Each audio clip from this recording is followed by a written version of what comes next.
Hello అందరికీ, నేనైతే మారేడుమిల్లి వెళ్తున్నానండి. చూడండి, నైట్ స్పెండ్ చేయడానికి టెంట్ అయితే వేయించుకున్నాము.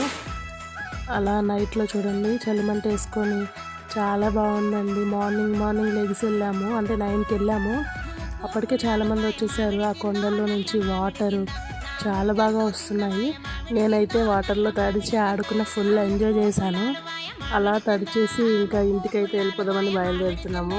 సబ్స్క్రైబ్ చేసుకోండి ఫ్రెండ్స్, లైక్ చేయండి,